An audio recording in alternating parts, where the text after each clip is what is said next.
into circulation isn't enough to stave what is being paid out of circulation ever more than ever before in the way of servicing an ever greater sum of artificial indebtedness than has ever been known in world history before.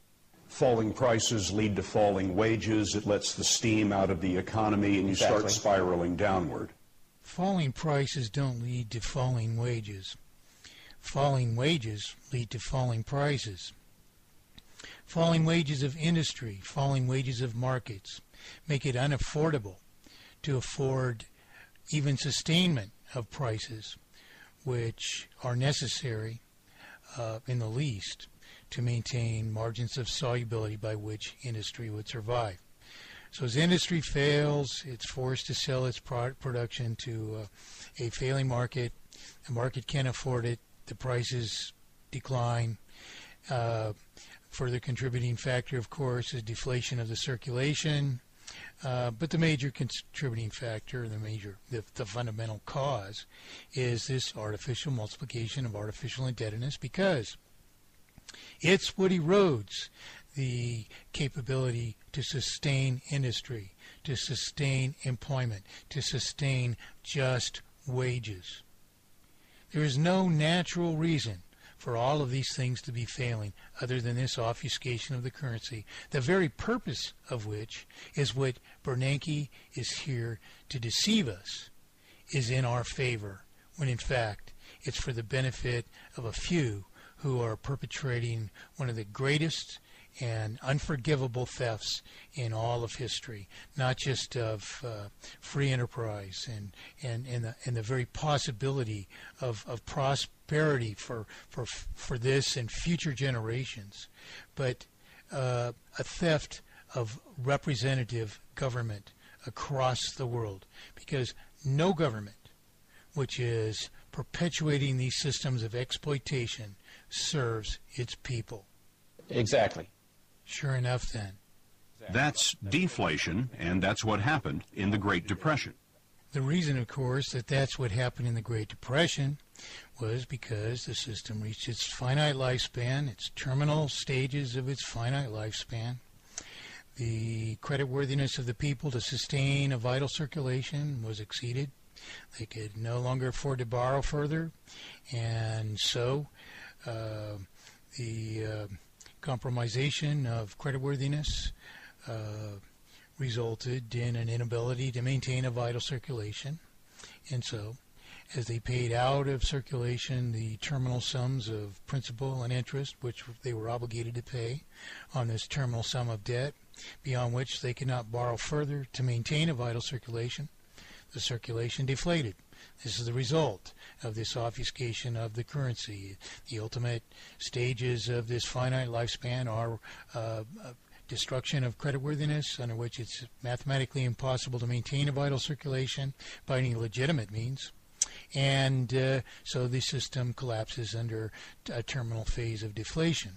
Of course, the purported rescues of the time are an attempt to artificially sustain the system beyond that finite lifespan, because what they're doing is they're pouring further money into circulation at the cost of accumulating an ever greater sum of indebtedness, which we are not even servicing, thus violating the very purported principles of the system itself, and proving its failure in the fact that these artificial methods sustain us for some while it remains possible for us to absorb these costs in the many ways that we do.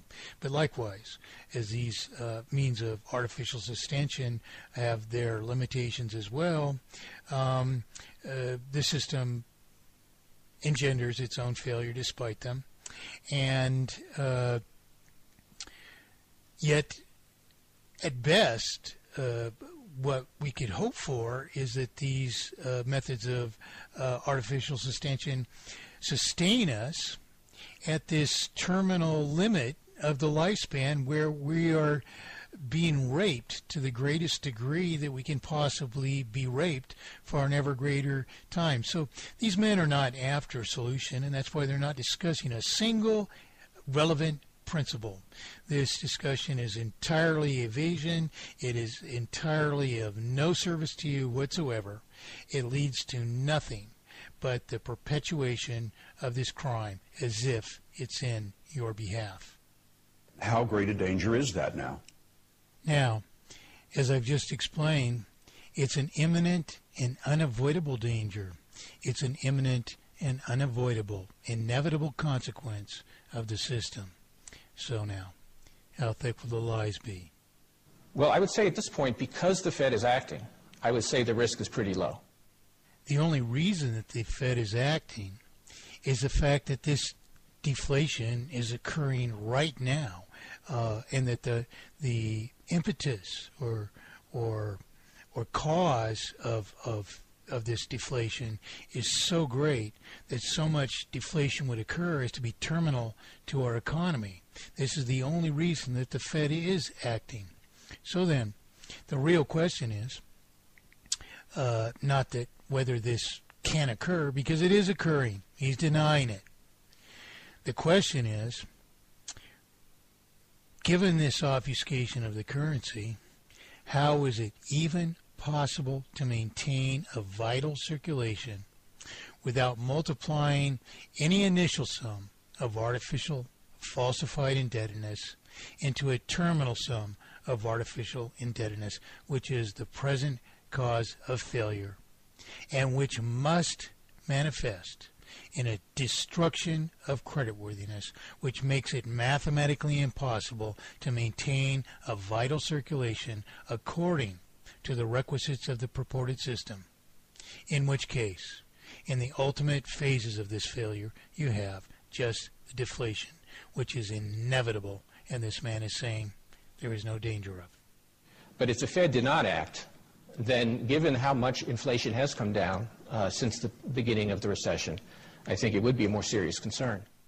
Well, of course, it would be a more serious concern if we weren't pouring money into circulation by artificial means, which break the very rules of the system in order to perpetuate the crime and sustain this critical terminal state for all the while longer. But so, what is the solution? Is it to pour money into this thing, this ever-gaping hole in which it disappears all the faster because all the money that we're pouring into circulation is a further debt? Obviously not. There's no way that we are ever going to pay our way out of this situation, and there's no reason that we ever should, because all this is an artificial sum of falsified indebtedness to a purported central banking system, which merely publishes the evidence of our promissory obligations to each other, that we're even listening to this man, that we're not revolting against this crime against us, is hideous, is laughable, is ludicrous. Critics of Bernanke's Federal Reserve have the opposite worry. Well, I suppose here that he's referring to Ron Paul and his supporters, who equally ridiculously are claiming that the money that's being poured into circulation, which they keep a very poor account of even, is contributing to inflation. That is, price inflation, while, of course, here we are discussing prices going down. And, of course, the Paulites' claim is that an increase in circulation causes increasing prices, which is, of course, one of the ever unqualified postulates of the pathetic pseudoscience that we call economics.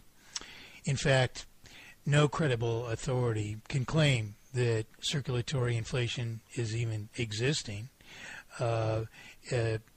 unless they account for how much we're paying out of circulation. And, of course, we don't hear any of these figures from the Paul supporters.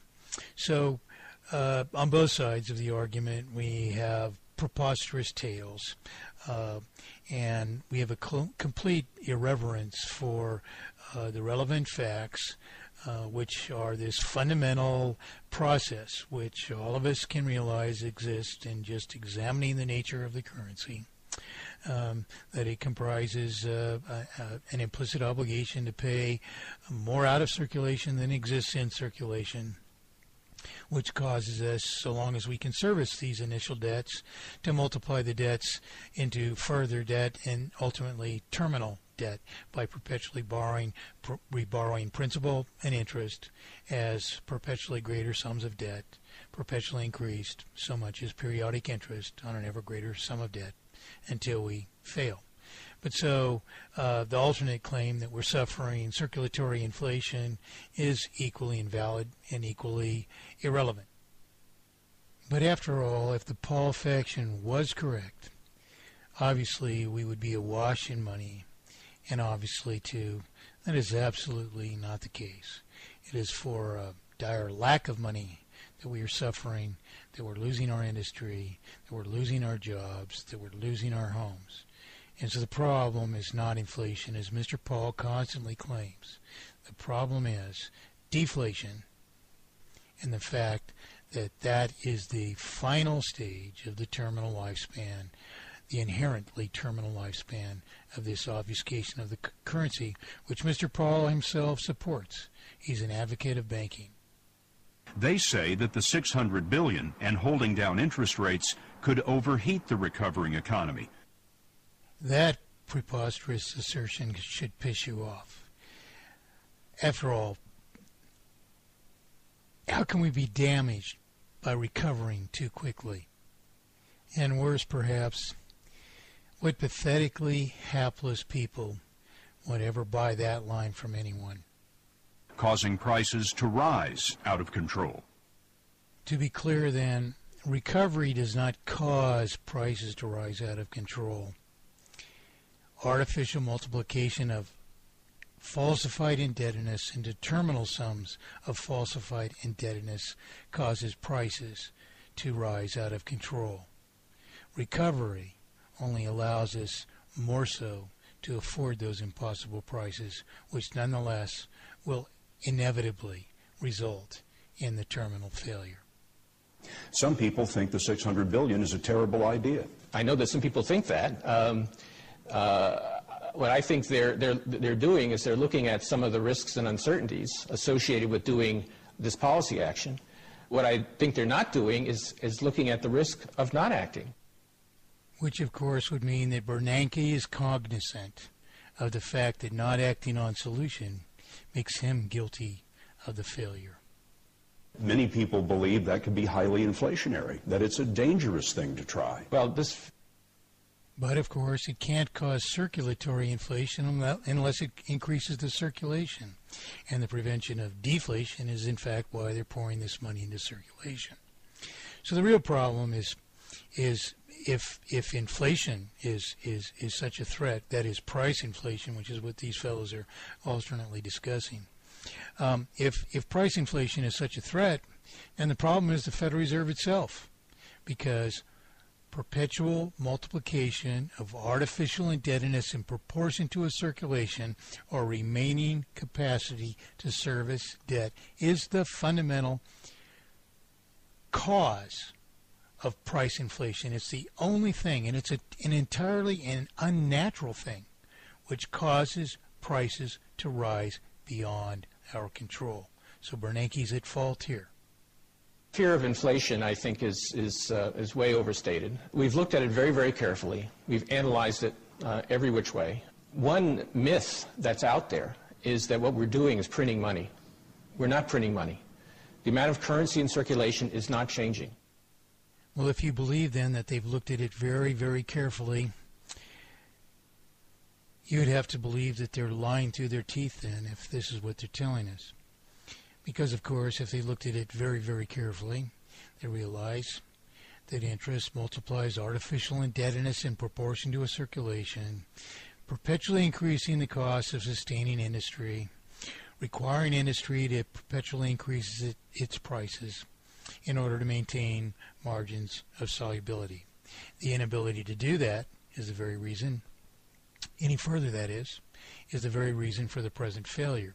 Now, the fact that we can't persist in that is impeded by this multiplication of artificial indebtedness, because eventually all of the circulation would be dedicated to servicing this artificial debt. So the idea that it's under control that he's trying to give here